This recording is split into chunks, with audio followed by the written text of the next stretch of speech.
यह सुनकर पार्वती जी मुस्कुराकर बोली, हे विज्ञानी मुनिवरों, आपने उचित ही कहा। आपकी समझ में शिवजी ने कामदेव को अब जलाया है। अब तक तो वे विकार युक्त ही रहे, किंतु हमारी समझ से तो शिवजी सदा से ही योगी, अजन्मा, अनिंद्य, काम रहित और भोगहीन है। और यदि मैंने शिवजी को ऐसा समझकर ही मन, वचन और कर्म से प्रेम सहित उनकी सेवा की है, तो हे मुनीश्वरों, सुनिए, वे कृपानिधान भगवान मेरी प्रतिज्ञा को सत्य करेंगे। आपने जो यह कहा कि शिवजी ने कामदेव को भस्म कर दिया, यही आपका बड़ा भारी अविवेक है। हे तात, अग्नि का तो यह सहज स्वभाव ही है कि पाला उसके समीप कभी जा ही नहीं सकता, और जाने पर वह अवश्य नष्ट हो जाएगा। महादेव जी और कामदेव के संबंध में भी यही न्याय बात समझना चाहिए। पार्वती जी के वचन के सुनकर और उनका प्रेम तथा विश्वास देखकर मुनि हृदय में बड़े प्रसन्न हुए। वे भवानी को सिर नवाकर चल दिए और हिमाचल के पास पहुंचे। उन्होंने पर्वतराज हिमाचल को सब हाल सुनाया। कामदेव का भस्म होना सुनकर हिमाचल बहुत दुखी हुए। फिर मुनियों ने रति के वरदान की बात कही। उसे सुनकर हिमवान ने बहुत सुख माना। शिवजी के प्रभाव को मन में विचार कर हिमाचल ने श्रेष्ठ मुनियों को आदर पूर्वक बुला लिया और उनसे शुभ दिन, शुभ नक्षत्र और शुभ घड़ी सोधवा कर वेद की विधि के अनुसार शीघ्र ही लग्न निश्चय कराकर लिखवा लिया। फिर हिमाचल ने वह लग्न पत्रिका सप्तर्षियों को दे दी और चरण पकड़कर उनकी विनती की। उन्होंने जाकर वह लग्न पत्रिका ब्रह्मा जी को दी। उसको पढ़ते समय उनके हृदय में प्रेम समाता ना था। ब्रह्मा जी ने लग्न पढ़कर सबको सुनाया। उसे सुनकर सब मुनि और देवताओं का सारा समाज हर्षित हो गया। आकाश से फूलों की वर्षा होने लगी, बाजे बजने लगे और दसों दिशाओं में मंगल कलश सजा दिए गए। सब देवता अपने भांति भांति के वाहन और विमान सजाने लगे। कल्याणप्रद मंगल शगुन होने लगे और अप्सरा गाने लगी। शिवजी के गण शिवजी का श्रृंगार करने लगे। जटाओं का मुकुट बनाकर उस पर सांपों का मोर सजाया गया। शिवजी ने सांपों के ही कुंडल और कंकण पहने, शरीर पर विभूति रमाई और वस्त्र की जगह बागंबर लपेट लिया। शिवजी के सुंदर मस्तक पर चंद्रमा, सिर पर गंगा जी, 3 नेत्र, सांपों का जनेऊ, गले में विष और छाती पर नरमुंडों की माला थी। इस प्रकार उनका वेश अशुभ होने पर भी वे कल्याण के धाम और कृपालु हैं। एक हाथ में त्रिशूल और दूसरे में डमरू सुशोभित है। शिवजी बैल पर चढ़कर चले, बाजे बज रहे हैं। शिवजी को देखकर देवांगनाएं मुस्कुरा रही हैं और कहती हैं कि इस वर के योग्य दुल्हन संसार में नहीं मिलेगी। विष्णु और ब्रह्मा आदि देवताओं के समूह अपने अपने वाहनों पर चढ़कर बारात में चले। देवताओं का समाज सब प्रकार से अनुपम था, पर दूल्हे के योग्य बारात ना थी। तब विष्णु भगवान ने सब दिक्पालों को बुलाकर हंसकर ऐसा कहा, सब लोग अपने अपने दल समेत अलग अलग होकर चलो। ये भाई, हम लोगों की यह बारात वर के योग्य नहीं है। क्या पराये नगर में जाकर हंसी कराओगे? विष्णु भगवान की बात सुनकर देवता मुस्कुराए और वे अपनी अपनी सेना सहित अलग हो गए। महादेव जी यह देखकर मन ही मन मुस्कुराते हैं कि विष्णु भगवान के व्यंग वचन नहीं छूटते। अपने प्यारे विष्णु भगवान के इन अति प्रिय वचनों को सुनकर शिवजी ने भी भृंगी को भेजकर अपने सब गणों को बुलवा लिया। शिवजी की आज्ञा सुनते ही सब चले आए और उन्होंने स्वामी के चरण कमलों में सिर नवाया। तरह तरह की सवारियां और तरह तरह के वेश वाले अपने समाज को देखकर शिवजी हंसे। कोई बिना मुख का है, किसी के बहुत से मुख हैं। कोई बिना हाथ पैर का है तो किसी के कई हाथ पैर हैं। किसी के बहुत आंखें हैं तो किसी की एक भी आंख नहीं है। कोई बहुत मोटा ताजा है तो कोई बहुत ही दुबला पतला है। कोई बहुत दुबला है तो कोई बहुत मोटा, कोई पवित्र और कोई अपवित्र वेश धारण किए हुए है। भयंकर गहने पहने हाथ में कपाल लिए है और सबके सब शरीर में ताजा खून लपेटे हुए है। गधे, कुत्ते, सुअर और सियार से उनके मुख हैं। गणों के अगणित वेशों को कौन गिने। बहुत प्रकार के प्रेत, पिशाच और योगिनियों की जमाते हैं। उनका वर्णन करते नहीं बनता। भूत प्रेत नाचते और गाते हैं। वे सब बड़े मौजी हैं। देखने में बहुत ही बेढंगे जान पड़ते हैं और बड़े ही विचित्र ढंग से बोलते हैं। जैसा दूल्हा है अब वैसे ही बारात बन गई है। मार्ग में चलते हुए भांति भांति के कौतुक होते जाते हैं। इधर हिमाचल ने ऐसा विचित्र मंडप बनाया कि जिसका वर्णन नहीं हो सकता। जगत में जितने छोटे बड़े पर्वत थे जिनका वर्णन करके पार नहीं मिलता, तथा जितने वन, समुद्र, नदियां और तालाब थे, हिमाचल ने सबको न्योता भेजा। वे सब अपने इच्छानुसार रूप धारण करने वाले सुंदर शरीर धारण कर सुंदरी स्त्रियों और समाजों के साथ हिमाचल के घर गए। सभी स्नेह सहित मंगल गीत गाते हैं। हिमाचल ने पहले से ही बहुत से घर सजवा रखे थे। यथा योग्य उन स्थानों में सब लोग उतर गए। नगर की सुंदर शोभा देखकर ब्रह्मा की रचना चातुरी भी तुच्छ लगती थी। नगर की शोभा देखकर ब्रह्मा की निपुणता सचमुच तुच्छ लगती है। वन, बाग, कुएं, तालाब, नदियां सभी सुंदर हैं। उनका वर्णन कौन कर सकता है। घर घर बहुत से मंगल सूचक तोरण और ध्वजा पताकाएं सुशोभित हो रही हैं। वहां के सुंदर और चतुर स्त्री पुरुषों की छवि देखकर मुनियों के भी मनमोहित हो जाते हैं। जिस नगर में स्वयं जगदम्बा ने अवतार लिया, क्या उसका वर्णन हो सकता है। वहां रिद्धि, सिद्धि, संपत्ति और सुख नित नए बढ़ते जाते हैं। बारात को नगर के निकट आई सुनकर नगर में चहल पहल मच गई, जिससे उसकी शोभा बढ़ गई। अगवानी करने वाले लोग बनाव श्रृंगार करके तथा नाना प्रकार की सवारियों को सजाकर आदर सहित बारात को लेने चले। देवताओं के समाज को देखकर सब मन में प्रसन्न हुए और विष्णु भगवान को देखकर तो बहुत ही सुखी हुए। किंतु जब शिव जी के दल को देखने लगे तब तो उनके सब वाहन डर कर भाग चले। कुछ बड़ी उम्र के समझदार लोग धीरज करके वहां डटे रहे। लड़के तो सब अपने प्राण लेकर भागे। घर पहुंचने पर जब माता पिता पूछते हैं तब वे भय से कांपते हुए शरीर से ऐसा वचन कहते हैं। क्या कहें, कोई बात कही नहीं जाती। यह बारात है या यमराज की सेना। दूल्हा पागल है और बैल पर सवार है। सांप, कपाल और राख ही उसके गहने हैं। दूल्हे के शरीर पर राख लगी है, सांप और कपाल के गहने हैं। वह नंगा, जटाधारी और भयंकर है। उसके साथ भयानक मुख वाले भूत, प्रेत, पिशाच, योगिनियां और राक्षस हैं। जो बारात को देखकर जीता बचेगा सचमुच उसके बड़े ही पुण्य हैं और वही पार्वती का विवाह देखेगा। लड़कों ने घर घर यही बात कही। शिव जी का समाज समझकर सब लड़कों के माता पिता मुस्कुराते हैं। उन्होंने बहुत तरह से लड़कों को समझाया कि निडर हो जाओ, डर की कोई बात नहीं है। अगवान लोग बारात को लिवा लाए। उन्होंने सबको सुंदर जनवा से ठहरने को दिया। मैना पार्वती जी की माता ने शुभ आरती सजाई और उनके साथ की स्त्रियां उत्तम मंगल गीत गाने लगीं। सुंदर हाथों में सोने का थाल शोभित है। इस प्रकार मैना हर्ष के साथ शिव जी का दर्शन करने चली। जब महादेव जी को भयानक वेश में देखा तब तो स्त्रियों के मन में बड़ा भारी भय उत्पन्न हो गया।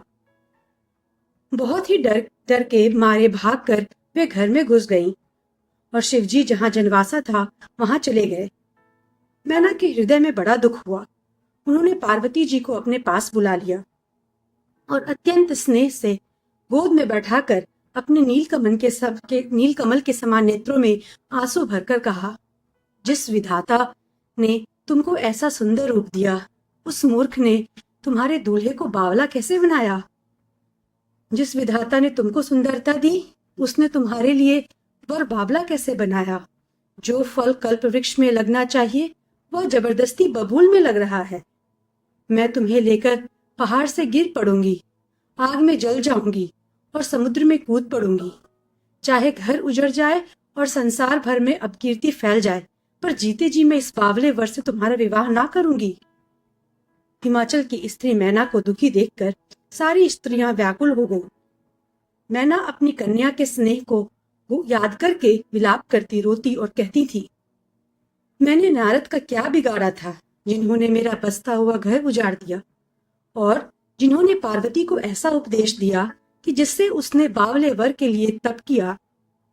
सचमुच उनके ना किसी का मोह है, ना माया है, ना उनके धन है, ना घर है और ना स्त्री ही है। वे सबसे उदासीन हैं। इसी से वे दूसरे का घर उजाड़ने वाले हैं। उन्हें ना किसी की लाज है, ना डर है। भला बांझ स्त्री प्रसव की पीड़ा को क्या जाने। माता को विकल देखकर पार्वती जी विवेक युक्त कोमल वाणी बोली, हे माता, जो विधाता रच देते हैं वह टलता नहीं। ऐसा विचार कर तुम सोच मत करो। जो मेरे भाग्य में बावला ही पति लिखा है तो किसी को क्यों दोष लगाया जाए। हे माता, क्या विधाता के अंक तुमसे मिट सकते हैं? वृथा कलंक का टीका मत लगाओ। हे माता, कलंक मत लो, रोना छोड़ो। यह अवसर विषाद करने का नहीं है। मेरे भाग्य में जो दुख सुख लिखा है उसे मैं जहां जाऊंगी वहीं पाऊंगी। पार्वती जी के ऐसे विनय भरे कोमल वचन सुनकर सारी स्त्रियां सोच करने लगी और भांति भांति से विधाता को दोष कर देकर आंखों से आंसू बहाने लगी। इस समाचार को सुनते ही हिमाचल उसी समय नारद जी और सप्तर्षियों के साथ लेकर अपने घर गए। तब नारद जी ने पूर्व जन्म की कथा सुनाकर सबको समझाया और कहा कि हे मैना, तुम मेरी सच्ची बात सुनो। तुम्हारी यह लड़की साक्षात जगजननी भवानी है। ये अजन्मा, अनादि और अविनाशिनी शक्ति है। सदा शिव जी के अर्धांग में रहती हैं। ये जगत की उत्पत्ति, पालन और संहार करने वाली हैं और अपनी इच्छा से ही लीला शरीर धारण करती हैं। पहले ये दक्ष के घर जाकर जन्मी थीं, तब इनका सती नाम था। बहुत सुंदर शरीर पाया था। वहां भी सती शंकर जी से ही ब्याही गई थी। यह कथा सारे जगत में प्रसिद्ध है। एक बार इन्होंने शिवजी के साथ आते हुए राह में रघुकुल रूपी कमल के सूर्य श्री रामचंद्र जी को देखा। तब इन्हें मोह हो गया और इन्होंने शिवजी का कहना ना मानकर भ्रमवश सीता जी का वेश धारण कर लिया। सती जी ने तो जो सीता का वेश धारण किया, उसी अपराध के कारण शंकर जी ने उनको त्याग दिया। फिर शिव जी के वियोग में ये अपने पिता के यज्ञ में जाकर वहीं योगनाग्नि से भस्म हो गई। अब इन्होंने तुम्हारे घर जन्म लेकर अपने पति के लिए कठिन तप किया है। ऐसा जानकर संदेह छोड़ दो। पार्वती जी तो सदा ही शिव जी की प्रिया हैं। तब नारद के वचन सुनकर सबका विषाद मिट गया और क्षण भर में यह समाचार सारे नगर में घर घर फैल गया। तब मैना और हिमवान आनंद में मग्न हो गए और उन्होंने बार बार पार्वती के चरणों की वंदना की। स्त्री, पुरुष, बालक, युवा और वृद्ध, नगर के सभी लोग बहुत प्रसन्न हुए। नगर में मंगल गीत गाए जाने लगे और सबने भांति भांति के सुवर्ण के कलश सजाए। पाक शास्त्र में जैसी रीति है उसके अनुसार अनेक भांति की जौनार हुई। जिस घर में स्वयं माता भवानी रहती हैं, वहां की भोजन सामग्री का वर्णन कैसे किया जा सकता है। हिमाचल ने आदर पूर्वक सब बारातियों को, विष्णु, ब्रह्मा और सब जाति के देवताओं को बुलाया। भोजन करने वालों की बहुत सी पंगतें बैठी। चतुर रसोइये परोसने लगे। स्त्रियों की मंडलियां देवताओं को भोजन करते जानकर कोमल वाणी से गालियां देने लगी। सब सुंदरी स्त्रियां मीठे स्वर में गालियां देने लगी और व्यंग भरे वचन सुनाने लगी। देवगण विनोद सुनकर बहुत सुख अनुभव करते हैं, इसलिए भोजन करने में बड़ी देर लगा रहे हैं। भोजन के समय जो आनंद बढ़ा वह करोड़ों मुंह से भी नहीं कहा जा सकता। भोजन कर चुकने पर सबके हाथ मुंह धुलवा कर बांध दिए गए। फिर सब लोग जो वहां ठहरे थे वहां चले गए। फिर मुनियों ने लौटकर हिमवान को लग्न पत्रिका सुनाई और विवाह का समय देखकर देवताओं को बुला भेजा। सब देवताओं को आदर सहित बुलवा लिया और सबको यथा योग्य आसन दिए। वेद की रीति से वेदी सजाई गई और स्त्रियां सुंदर श्रेष्ठ मंगल गीत गाने लगीं। वेदिका पर एक अत्यंत सुंदर दिव्य सिंहासन था, जिसकी सुंदरता का वर्णन नहीं किया जा सकता, क्योंकि वह स्वयं ब्रह्मा जी का बनाया हुआ था। ब्राह्मणों को सिर नवाकर और हृदय में अपने स्वामी श्री रघुनाथ जी का स्मरण करके शिव जी उस सिंहासन पर बैठ गए। फिर मुनीश्वरी ने पार्वती जी को बुलाया। सखियां श्रृंगार करके उन्हें ले आईं। पार्वती जी के रूप को देखते ही सब देवता मोहित हो गए।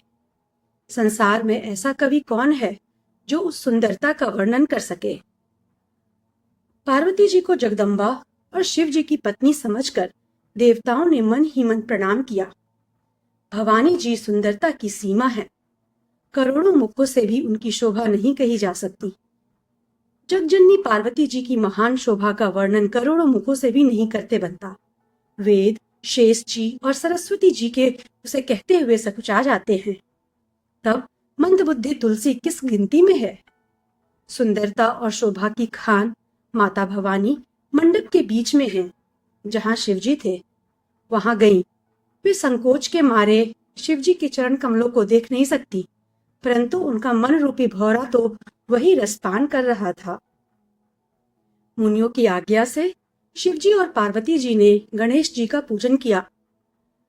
मन में देवताओं को अनादि समझकर कोई इस बात को सुनकर शंका ना करे कि गणेश जी तो शिव पार्वती की संतान हैं, अभी विवाह से पूर्व ही वे कहां से आ गए। वेदों में विवाह की जैसी रीति कही गई है, महामुनियों ने वह सभी रीति करवाई। पर्वतराज हिमाचल ने हाथ में कुश लेकर तथा कन्या का हाथ पकड़कर उन्हें भवानी जानकर शिवजी को समर्पण किया। जब शिवजी ने पार्वती जी का पाणी ग्रहण किया, तब इंद्रादि सभी देवता हृदय में बड़े ही हर्षित हुए। श्रेष्ठ मुनिगण वेद मंत्रों का उच्चारण करने लगे और देवगण शिवजी का जय जयकार करने लगे। अनेकों प्रकार के बाजे बजने लगे। आकाश से नाना प्रकार के फूलों की वर्षा हुई। शिव पार्वती का विवाह हो गया। सारे ब्रह्मांड में आनंद भर गया। दासी, दास, रथ, घोड़े, हाथी, गायें, वस्त्र और मणि आदि अनेक प्रकार की चीजें, अन्न तथा सोने के बर्तन गाड़ियों में लदवा कर दहेज में दिए, जिनका वर्णन नहीं हो सकता। बहुत प्रकार का दहेज देकर फिर हाथ जोड़कर हिमाचल ने कहा, हे शंकर, आप पूर्ण काम हैं, मैं आपको क्या दे सकता हूँ। इतना कहकर वे शिवजी के चरण कमल पकड़कर रह गए। तब कृपा के सागर शिवजी ने अपने ससुर का भी सभी प्रकार से समाधान किया। फिर प्रेम से परिपूर्ण हृदय मैना जी ने शिवजी के चरण कमल पकड़ लिए और कहा, हे नाथ, यह माँ मुझे मेरे प्राणों के समान प्यारी है। आप इसे अपने घर की टहलनी बनाइएगा और इसके सब अपराधों को क्षमा करते रहिएगा। अब प्रसन्न होकर मुझे यही वर दीजिए। शिवजी ने बहुत तरह से अपनी सास को समझाया। तब वे शिवजी के चरणों में सिर नवाकर घर गई। फिर माता ने पार्वती को बुला लिया और गोद में बैठाकर यह सुंदर सीख दी, हे पार्वती, तू सदा शिव जी के चरण की पूजा करना। नारियों का यही धर्म है।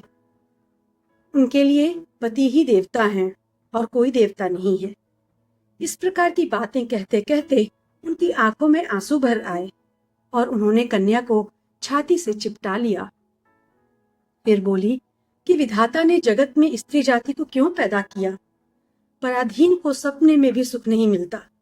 यूं कहती हुई माता प्रेम में अत्यंत विकल हो गई, परंतु उस समय जानकर, दुख करने का अवसर न जानकर उन्होंने धीरज धरा।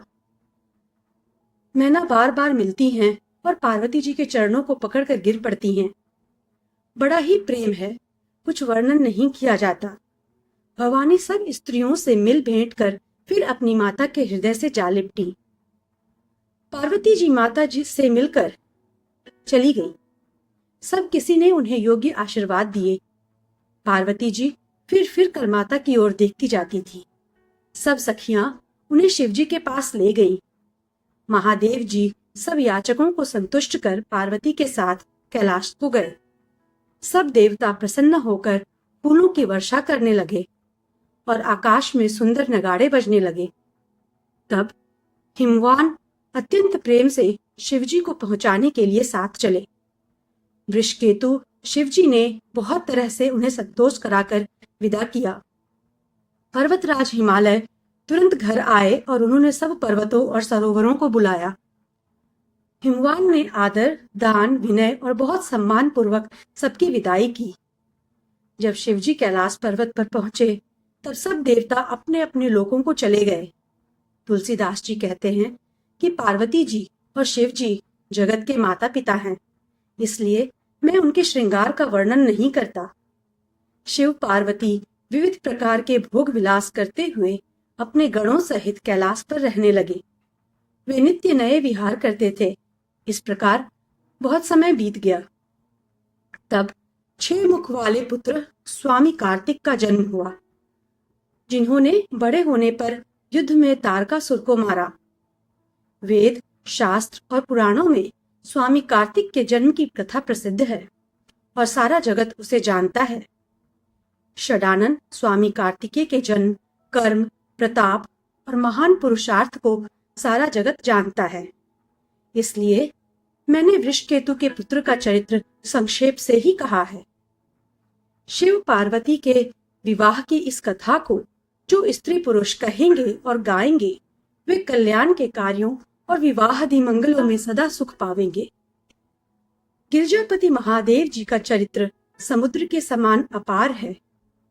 उसका पार वेद भी नहीं पाते। तब अत्यंत मंदबुद्धि और गंवार तुलसीदास उसका वर्णन कैसे कर सकता है। शिवजी के रसीले और सुहावने चरित्र को सुनकर मुनि भारद्वाज ने भी बहुत ही सुख पाया।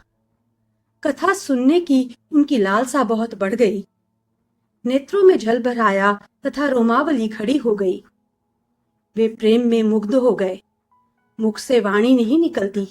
उनकी यह दशा देखकर ज्ञानी मुनि याज्ञवल्क्य बहुत प्रसन्न हुए और बोले, हे मुनीश, आहा, तुम्हारा जन्म धन्य है। तुमको गौरीपति शिवजी प्राणों के समान प्रिय हैं।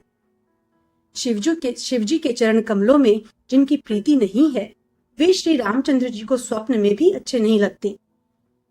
विश्वनाथ श्री शिव जी के चरणों में निष्कपट प्रेम होना यही राम भक्त का लक्षण है। शिव जी के समान रघुनाथ जी की भक्ति का व्रत धारण करने वाला कौन है, जिन्होंने बिना ही पाप के सती जैसी स्त्री को त्याग दिया और प्रतिज्ञा करके श्री रघुनाथ जी की भक्ति को दिखा दिया। हे भाई, श्री रामचंद्र जी को शिव जी के समान और कौन प्यारा है। मैंने पहले ही शिव जी का चरित्र कहकर तुम्हारा भेद समझ लिया। तुम श्री रामचंद्र जी के पवित्र सेवक हो और समस्त दोषों से रहित हो। मैंने तुम्हारा गुण और शील जान लिया। अब मैं श्री रघुनाथ जी की लीला कहता हूँ, सुनो। हे मुनि सुनो, आज तुम्हारे मिलने से मेरे मन में जो आनंद हुआ है वह कहा नहीं जा सकता। हे मुनीश्वर, रामचरित्र अत्यंत अपार हैं। 100 करोड़ शेष जी भी उसे नहीं कह सकते। तथापि जैसा मैंने सुना है वैसा वाणी के समान प्रेरक और हाथ में धनुष लिए हुए प्रभु श्री रामचंद्र जी का स्मरण करके कहता हूँ। सरस्वती जी कठपुतली के समान हैं और अंतर्यामी स्वामी श्री रामचंद्र जी सूत पकड़कर कठपुतली को नचाने वाले सूत्रधार हैं। अपना भक्त जानकर जिस कवि पर वे कृपा करते हैं उसके हृदय रूपी आंगन में सरस्वती को वे नचाया करते हैं। उन्हीं कृपालु श्री रघुनाथ जी को मैं प्रणाम करता हूँ और उन्हीं के निर्मल गुणों की कथा कहता हूँ। कैलाश पर्वतों में श्रेष्ठ और बहुत ही रमणीय है, जहाँ शिव पार्वती सदा निवास करते हैं। सिद्ध, तपस्वी, योगीगण, देवता, किन्नर और मुनियों के समूह उस पर्वत पर रहते हैं। वे सब बड़े पुण्यात्मा हैं और आनंद कंद श्री महादेव जी की सेवा करते हैं। जो भगवान विष्णु और महादेव जी से विमुख है और जिनकी धर्म में प्रीति नहीं है, वे लोग स्वप्न में भी वहां नहीं जा सकते। उस पर्वत पर एक विशाल बरगद का पेड़ है जो नित्य नवीन और सब काल छहों ऋतुओं में सुंदर रहता है। वहां तीनों प्रकार की शीतल, मंद और सुगंध वायु बहती रहती है और उसकी छाया बड़ी ठंडी रहती है। वह शिव जी के विश्राम करने का वृक्ष है जिसे वेदों ने गाया है। एक बार प्रभु श्री शिव जी उस वृक्षक नीचे गए और उसे देखकर उनके हृदय में बहुत आनंद हुआ। अपने हाथ से बागंबर बिछाकर कृपालु शिव जी स्वभाव से ही बिना किसी खास प्रयोजन के वहां बैठ गए। कुंद के पुष्प, चंद्रमा और शंख के समान उनका गौर शरीर था। बड़ी लंबी भुजाएं थी और मुनियों के से वल्कल वस्त्र धारण किए हुए थे। उनके चरण नए पूर्ण रूप से खिले हुए लाल कमल के समान थे। नखों की ज्योति भक्तों के हृदय का अंधकार हरने वाली थी। सांप और भस्म ही उनके भूषण थे और उन त्रिपुरा सिर के शत्रु शिवजी का मुख शरद पूर्णिमा के चंद्रमा की शोभा को ही भी हरने वाला था। उनके सिर पर जटाओं का मुकुट और गंगा जी शोभायमान थी। कमल के समान बड़े बड़े नेत्र थे। उनका नीलकंठ था और वे सुंदरता के भंडार थे। उनके मस्तक पर द्वितीया का चंद्रमा शोभित था। कामदेव के शत्रु शिवजी वहां बैठे हुए ऐसे शोभित हो रहे थे मानो शांत रस ही शरीर धारण किए बैठा हो। अच्छा मौका जानकर शिव पत्नी माता पार्वती जी उनके पास गईं। अपनी प्यारी पत्नी जानकर शिवजी ने उनका बहुत आदर सत्कार किया और अपनी बाईं ओर बैठने के लिए आसन दिया। पार्वती जी प्रसन्न होकर शिवजी के पास बैठ गई। उन्हें पिछले जन्म की कथा स्मरण हो आई। स्वामी के हृदय में अपने ऊपर पहले की अपेक्षा अधिक प्रेम समझकर पार्वती जी हंसकर प्रिय वचन बोली। याज्ञवल्क्य जी कहते हैं कि जो कथा सब लोगों का हित करने वाली है उसे ही पार्वती जी पूछना चाहती हैं। पार्वती जी ने कहा, हे संसार के स्वामी, हे मेरे नाथ, हे त्रिपुरासुर का वध करने वाले, आपकी महिमा तीनों लोकों में विख्यात है। चर, अचर, नाग, मनुष्य और देवता सभी आपके चरण कमलों की सेवा करते हैं। हे प्रभु, आप समर्थ, सर्वज्ञ और कल्याण स्वरूप हैं। सब कलाओं और गुणों के निधान हैं और योग, ज्ञान तथा वैराग्य के भंडार हैं। आपका नाम शरणागतों के लिए कल्प वृक्ष है।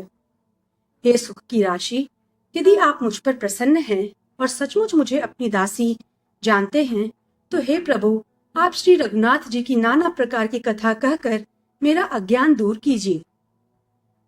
जिसका घर कल्प वृक्ष के नीचे हो, वह भला दरिद्रता से उत्पन्न दुख को क्यों सहेगा। हे शशिभूषण, हे नाथ, हृदय में ऐसा विचार कर मेरी बुद्धि के बाहरी भ्रम को दूर कीजिए। हे प्रभु, जो परमार्थ तत्व के ज्ञाता और वक्ता मुनि हैं, वे श्री रामचंद्र जी को अनादि ब्रह्म कहते हैं और शेष, सरस्वती, वेद और पुराण सभी श्री रघुनाथ जी का गुण गाते हैं। और हे कामदेव के शत्रु, आप भी दिन रात आदर पूर्वक राम राम जप करते हैं। ये राम वही अयोध्या के राजा के पुत्र हैं या अजन्मा, निर्गुण और अगोचर कोई और राम है? यदि वे राजपुत्र हैं तो ब्रह्म कैसे, और यदि ब्रह्म है तो स्त्री के विरह में उनकी मति बावली कैसे हो गई? इधर उनके ऐसे चरित्र देखकर और उधर उनकी महिमा सुनकर मेरी बुद्धि अत्यंत चकरा रही है। यदि इच्छा रहित व्यापक समर्थ ब्रह्म और कोई और है तो हे नाथ, मुझे उसे समझाकर कहिए। मुझे नादान समझकर मन में क्रोध न लाइए। जिस तरह मेरा मोह दूर हो वही कीजिए। मैंने पिछले जन्म में वन में श्री रामचंद्र जी की प्रभुता देखी थी, परंतु अत्यंत भयभीत होने के कारण मैंने वह बात आपको सुनाई नहीं। तो भी मेरे मलिन मन को बोध न हुआ, उसका फल भी मैंने अच्छी तरह पा लिया।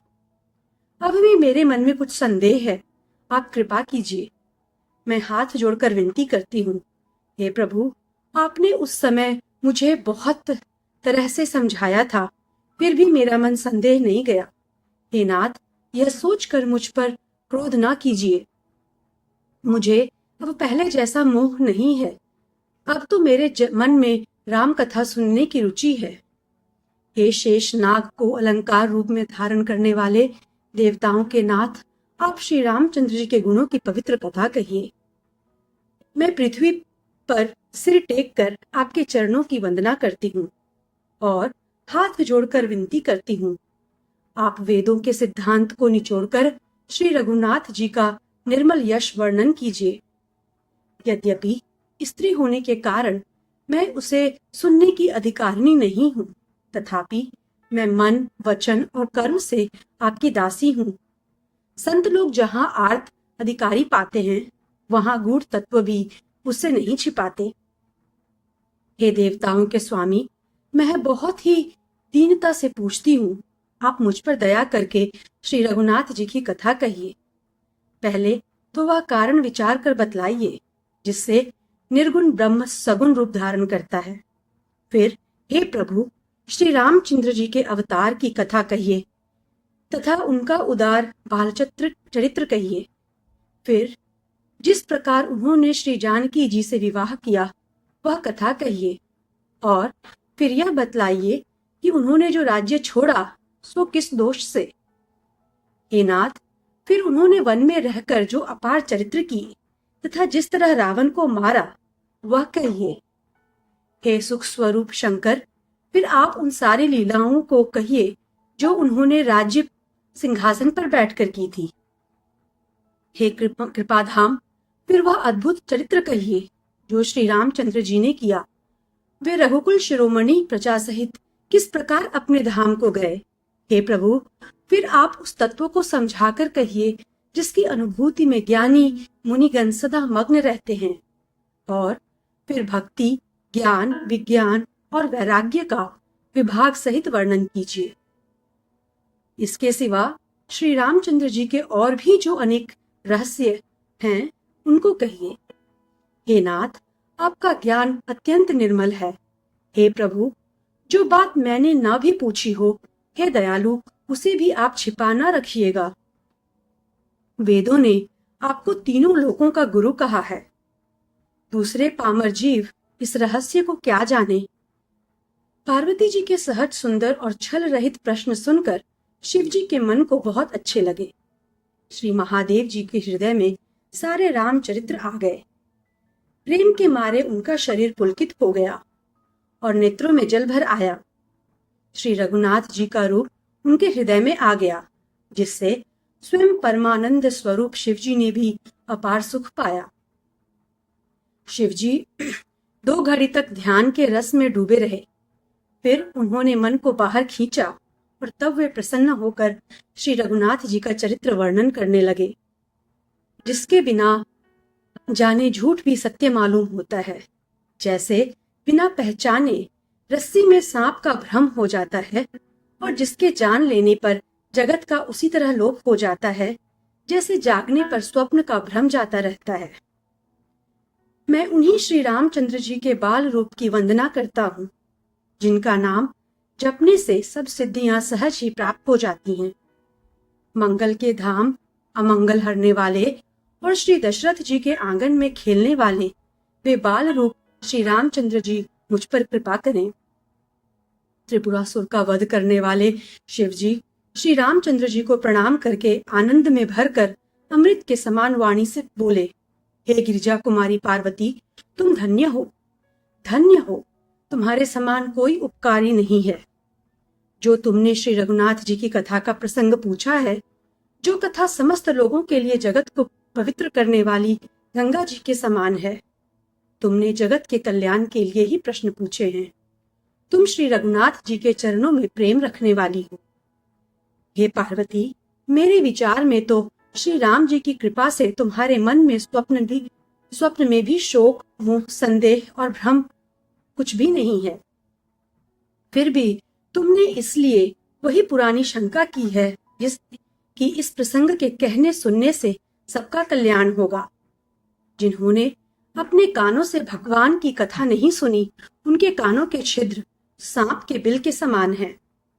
जिन्होंने अपने नेत्रों से संतों के दर्शन नहीं किए, उनके वे नेत्र मोर के पंखों पर दिखने वाली नकली आंखों की गिनती में हैं। वे सिर कड़वी तुम्बी के समान हैं, जो श्री हरि और गुरु के चरण तल पर नहीं झुकते। जिन्होंने भगवान की भक्ति को अपने हृदय में स्थान नहीं दिया, वे प्राणी जीते हुए भी मुर्दे के समान हैं। जो जीव श्री रामचंद्र जी के गुणों का गान नहीं करती, वह मेढक की तरह जीव के समान है।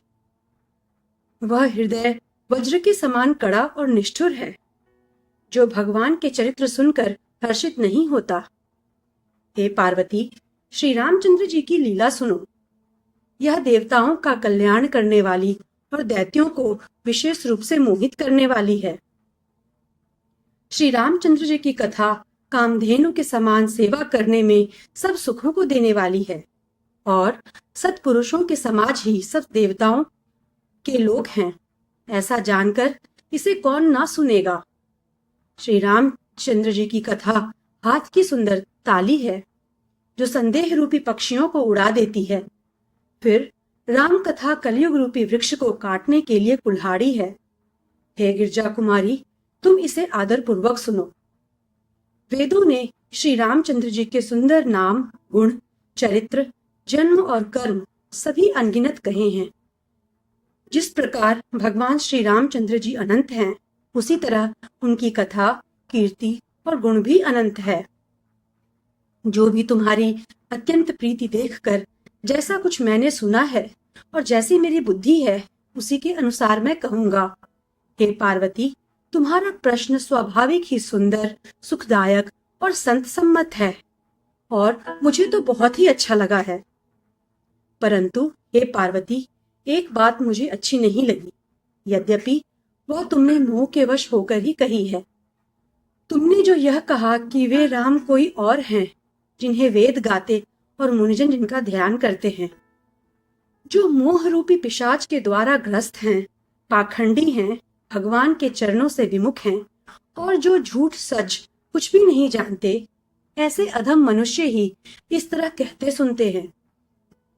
जो अज्ञानी, मूर्ख, अंधे और भाग्यहीन हैं, और जिनके मन रूपी दर्पण पर विषय रूपी काई जमी हुई है, जो व्यभिचारी, छली और बड़े कुटिल हैं, और जिन्होंने कभी स्वप्न में भी संत समाज के दर्शन नहीं किए, और जिन्हें अपनी लाभ हानि नहीं सूझती, वे ही ऐसी वेद विरुद्ध बातें कहा करते हैं।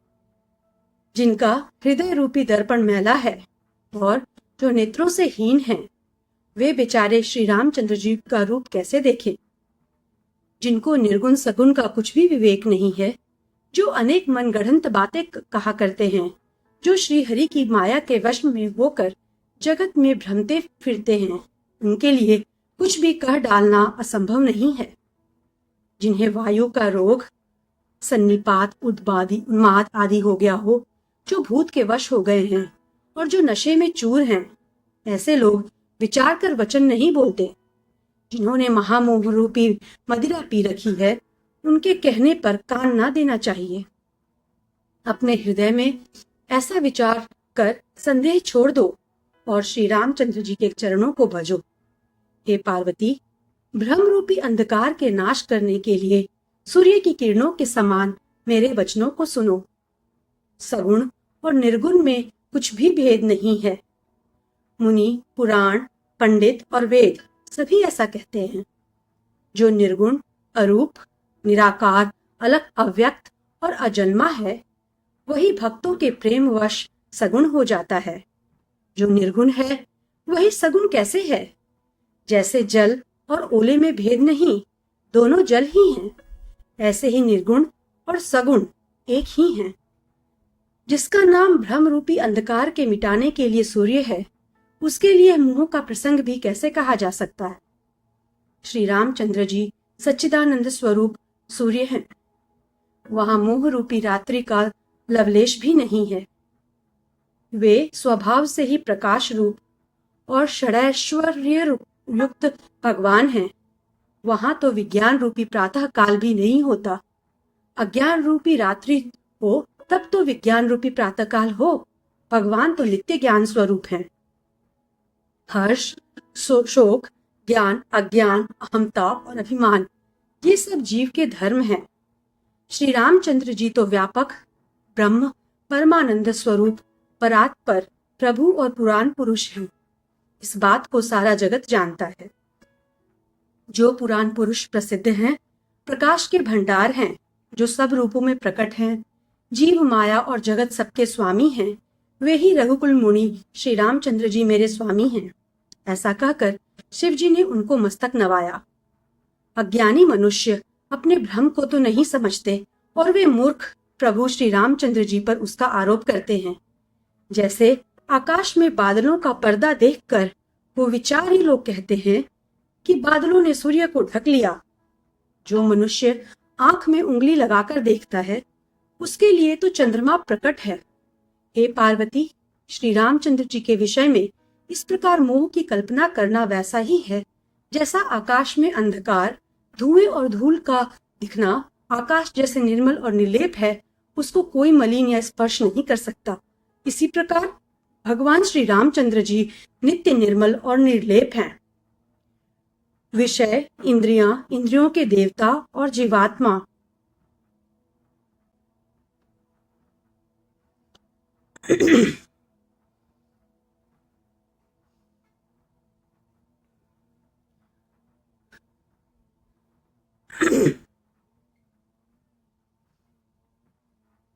ये सब एक की सहायता से एक चेतन होते हैं।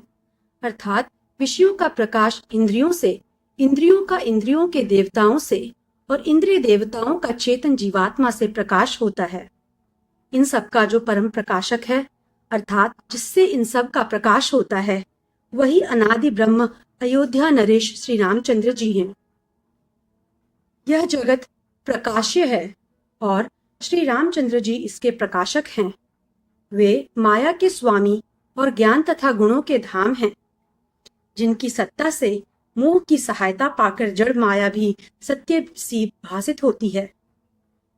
जैसे सीप में चांदी की और सूर्य की किरणों में पानी की प्रतीत होती है। यद्यपि यह प्रतीति तीनों कालों में झूठ है, तथापि इस भ्रम को कोई हटा नहीं सकता। इसी तरह यह संसार भगवान के आश्रित रहता है। यद्यपि यह असत्य है, तो भी दुख तो देता है। जिस तरह स्वप्न में कोई सिर काट ले तो बिना जागे वह दुख दूर नहीं होता। हे पार्वती, जिनकी कृपा से इस प्रकार का भ्रम मिट जाता है, वही कृपालु श्री रघुनाथ जी हैं, जिनका आदि और अनंत अंत किसी ने नहीं जान पाया। वेदों ने अपनी बुद्धि से अनुमान करके इस प्रकार नीचे लिखे अनुसार गाया गया है।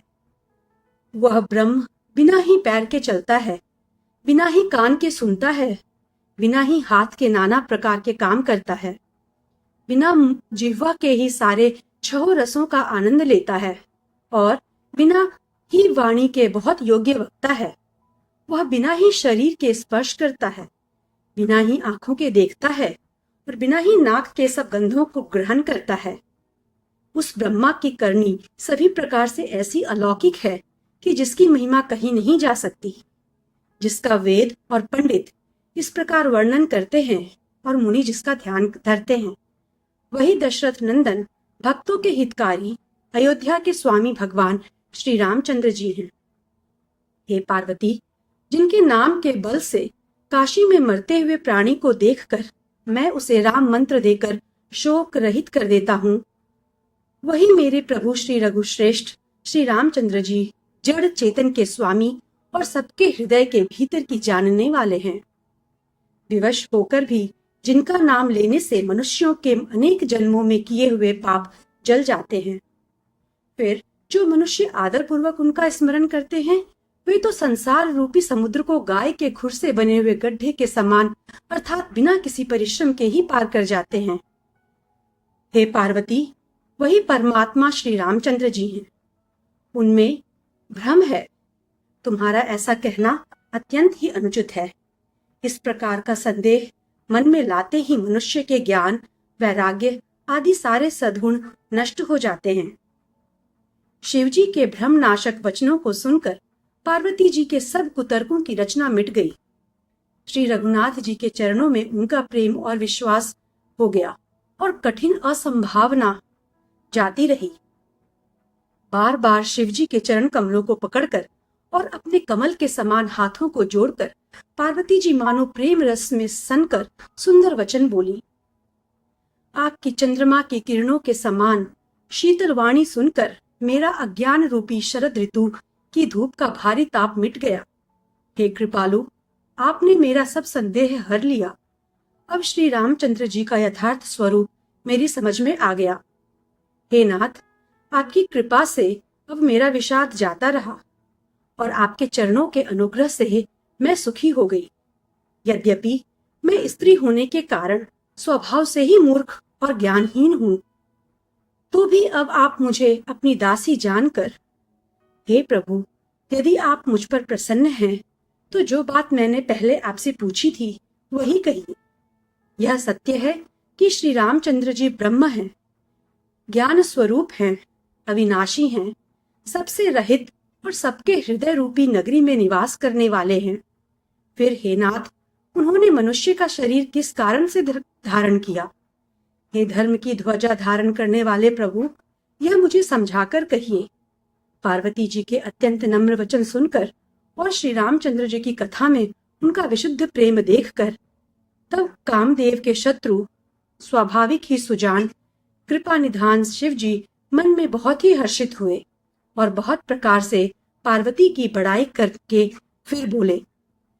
नवाहरण पारायण पहला विश्राम, मास पारायण चौथा विश्राम।